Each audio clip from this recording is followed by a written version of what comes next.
Hi, we're talking about the secrets of success once again. Welcome back to this conversation.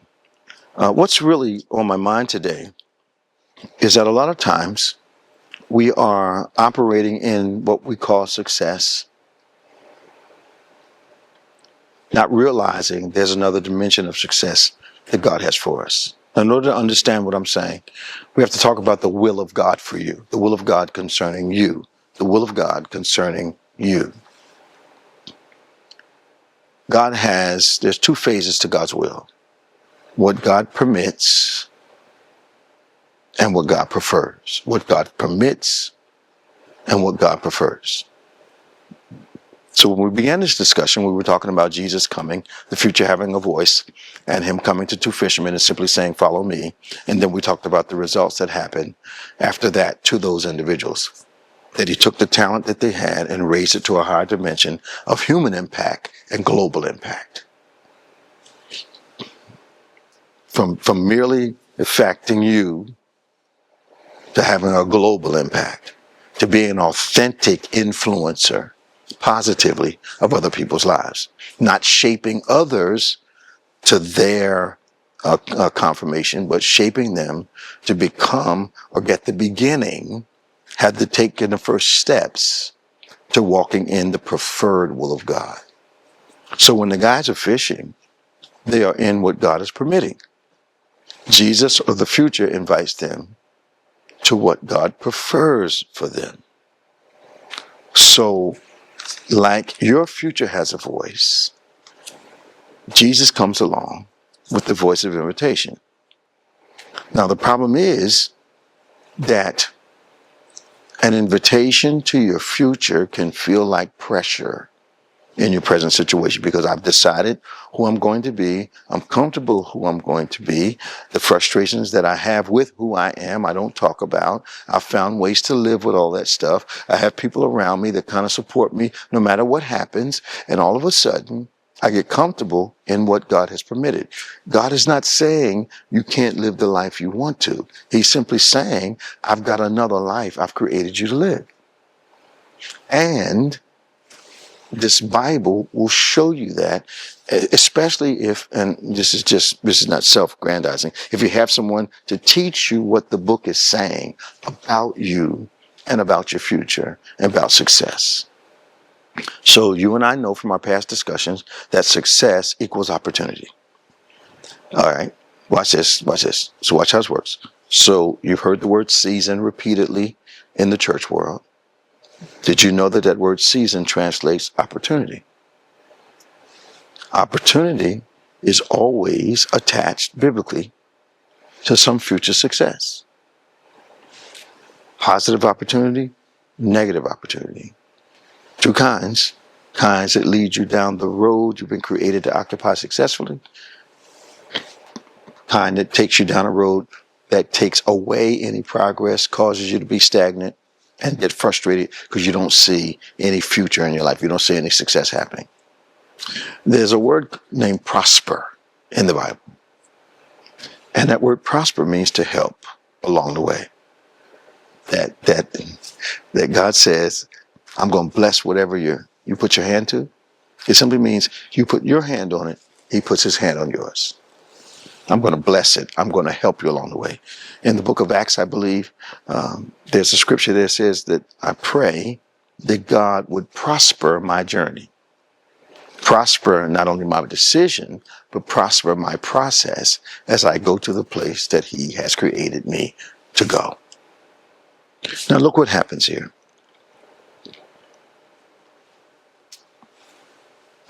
You know, I remember when I got called to ministry. I was in banking, and I had this business, and I was reluctant to. It's going to make sense. I was reluctant to give up my business because God was calling me to pastor the church full time. Well, I'm in my office in Camden City. Had a little office up on the third floor of a building, nice building.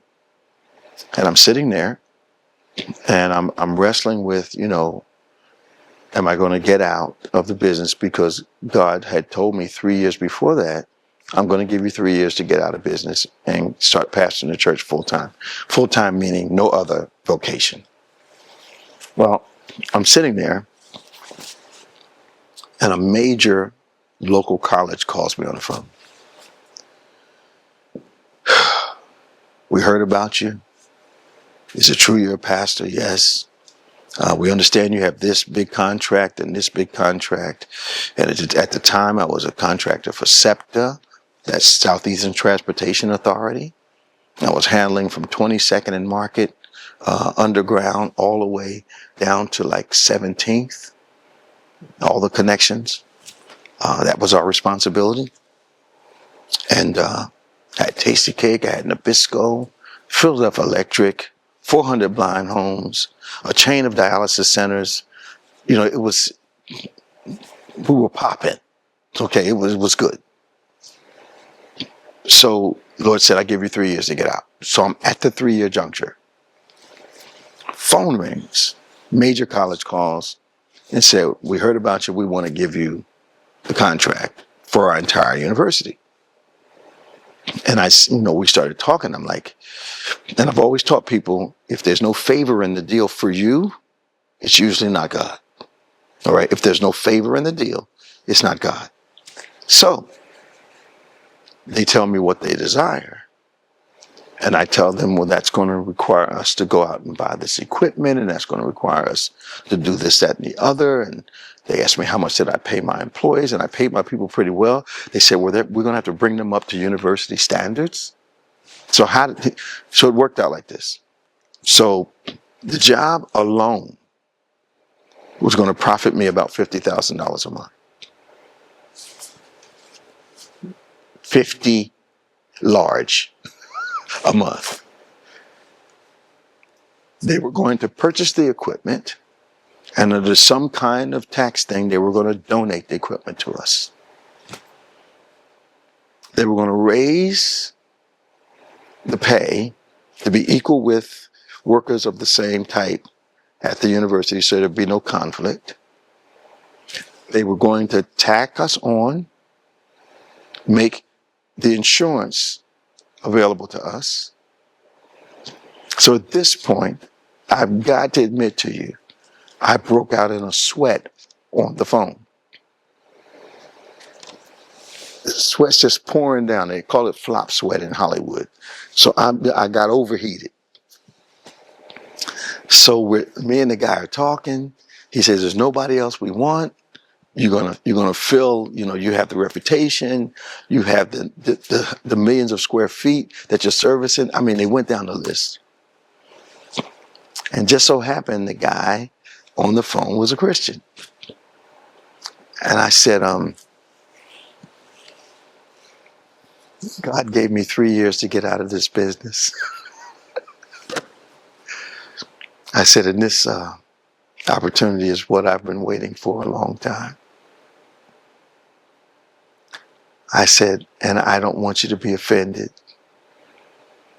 I said, but based on what the Lord told me, I can't take it. And he said, I'm a man of faith. I understand what you're saying. He said, but I'm going to give you a month to think about it. It would have been easier for me had he slammed the door then. So I hang the phone up. I start wiping my brow. I go get in my truck and I just ride around for a while. And I realize, okay, God, my idea of myself is being challenged. The decision that I make is going to point me in a direction. And the choice that I make is going to choose the lane that I'm going to run this race in. The course of my life. I said, Lord, you know that the church will never be at a place that I would even think about that kind of money coming to me personally. I said, but you told me 3 years. I said yes to the 3 years. And I see now, even though there was a Christian man on the phone, this was a test. Would I follow through with the change that I agreed to 3 years ago. So, a month later, I called the guy back. Still in the same position. I got to follow the Lord. My whole life direction changed. Ministry exploded. And we're actually standing in the fruit of that decision. But the change, here's where I'm going, felt like tremendous pressure. But I want you to understand that when the right change comes along, it feels like pressure. But pressure is often accompanied by opportunity. All right, I'm going to let you go. Write me. Let me know how you feel about all this. Let me know how this is helping you. I look forward to having some conversations with you, and I'll see you next time.